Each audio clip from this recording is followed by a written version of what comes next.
Europe 1, il est 8h50. Thomas Soto, 6h-9h sur Europe 1. Le débrief de la matinale, les temps forts de ce que vous avez entendu ce matin sur Europe 1. Des milliers d'éleveurs sont à nouveau passés à l'action cette nuit dans l'ouest de la France. Ils dénoncent des prix de production trop bas et ils sont très remontés. Écoutez, c'était tout à l'heure dans le journal de 6h. On est les seuls à travailler à perte apparemment. Moi je rigole plus. Bientôt vous allez avoir des gens pendus là devant la préfecture. C'est grave. On parle pas assez des suicides, des gens qui sont dans le désarroi. S'il n'y a rien de fait, je peux vous dire, il y aura le feu. Je le dis, je serai le premier à mettre le feu. Et ça fera du bruit. Et je peux vous dire que là, ça sera le président qui descendra. Et il sera obligé de descendre. Vous lui direz que les Bretons, ils l'attendent de pied ferme. Un éleveur breton en colère au micro de François Coulon sur Europe 1 ce matin. L'ancien secrétaire d'État grec aux affaires européennes, Dimitris Kourkoulas, c'était mon invité pour l'interview Vérité à 7h45 tout à l'heure. Et il est venu dénoncer les mauvaises intentions du Premier ministre Alexis Tsipras. Je pense que c'est un plan délibéré pour amener la Grèce en dehors de la zone euro et de l'Union européenne. Mais je suis sûr que s'il y a un tel plan, il ne va pas réussir. Je n'ai pas de preuves pour ça, mais si vous voyez la tactique ou la stratégie du gouvernement grec depuis les élections du mois de janvier, j'ai des doutes s'il n'y a pas un plan qui est en train de mettre en œuvre. Les règles du bac risquent de changer dès l'an prochain. Les redoublants devraient pouvoir conserver leurs meilleures notes d'une année sur l'autre. Écoutez ces révélations signées Virginie Salmen, c'était dans le journal de 8h. Par exemple, un élève qui n'a pas eu son bac mais qui a eu un 15 en maths pourra conserver cette note pour l'année suivante. Les candidats ne pourront conserver que les notes au-dessus de 10 sur 20.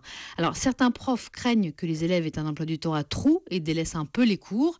Ceux qui soutiennent le texte croient au contraire que ça permet d'éviter que des élèves ne partent dans la nature sans repasser leur bac l'année suivante. La réaction très hostile, globalement. Ne repasser que certaines matières du bac pour les redoublants en terminale, c'est scandaleux, écrit Léa Valentement sur Twitter avec le hashtag un matin. Le maintien des notes pendant 5 ans pour le bac est actuellement en vigueur pour les personnes en situation de handicap, nous apprend Mouna HMZ. 4e jour de canicule aujourd'hui et comme nous l'expliquait notre journaliste Carole Ferry, quand il fait chaud, les Français ne consomment pas que des bouteilles d'eau. Écoutez, c'était à 7h. Les ventes qui ont le mieux marché chez Monoprix, ce sont les déodorants pour hommes en hausse de 150% et les produits d'épilation pour les femmes. Elles ont acheté 3 fois plus de rasoirs et de bandes de cire froide que sur la même période l'an dernier. À l'inverse, il y a les produits boudés dans les rayons. C'est le cas notamment du chocolat, pas pratique, sous 40 degrés, ou encore du cassoulet. Et puis il n'y a pas que Nadal qui s'est fait sortir du tournoi de Wimbledon. La même chose est arrivée au François Benoît Paire qui lui décroche la médaille d'or du plus mauvais perdant. Écoutez sa réaction, c'était dans le journal des sports avec Jérôme Lacroix à 6h10. Je kiffe Wimbledon, finalement je m'en fous parce que c'est pas un tournoi que j'aime bien. C'est tout qui est pourri, donc au bout d'un moment... Finalement j'ai pris 45 points, j'ai pris beaucoup d'argent, parce qu'il y a beaucoup d'argent ici. Voilà, alors les gens vont être frustrés parce que je prends de l'argent et parce que j'aime pas Wimbledon, mais j'en ai rien à foutre, moi je suis content. Voilà, sympathique Benoît Paire, éliminé donc de Wimbledon. Parmi les messages qu'on a reçus ce matin au 3921 et sur europe1.fr, on a un message de Marc qui a visiblement écouté la revue de presse et qui nous dit « Génial ce Canteloup qui fait apathie, quand arrive-t-il sur Europe 1 et que va-t-il faire exactement ?» Vaste sujet.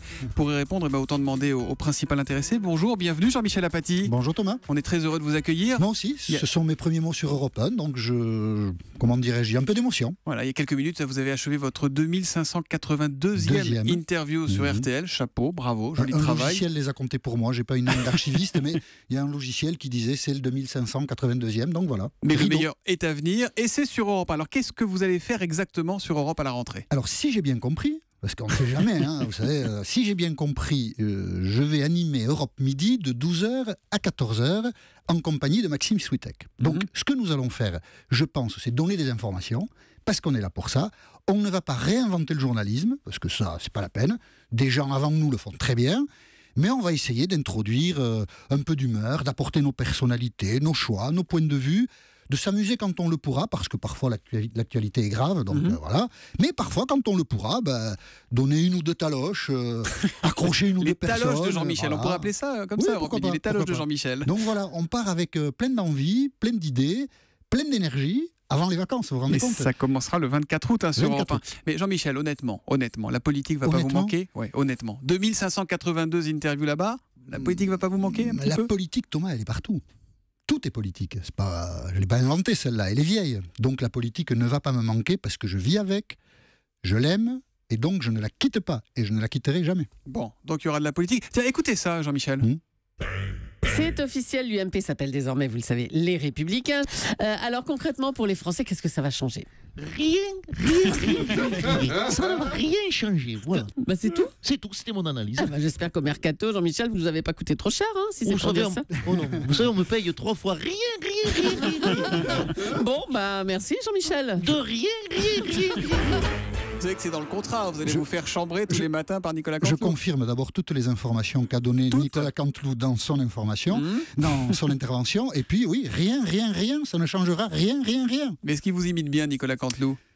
Quand on entend la voix de celui qui vous imite, on trouve toujours qu'il l'a fait mal. Et quand on entend la voix des autres, on se dit quel talent. Quand il imite Jean-Marc Morandini, qui est là en face de moi, je trouve qu'il a beaucoup de talent. Mais quand il m'imite, je me dis quel salaud. Vous confirmez, Jean-Marc ? Je confirme. Je confirme. J'ai une dernière question, Jean-Michel Apathy. Allez-y, Thomas. Vous venez pas pour remplacer Jean-Pierre Elkabbach, quand même ?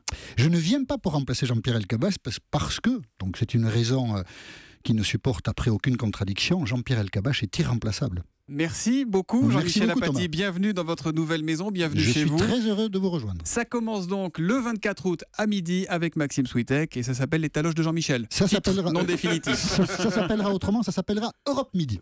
Merci beaucoup.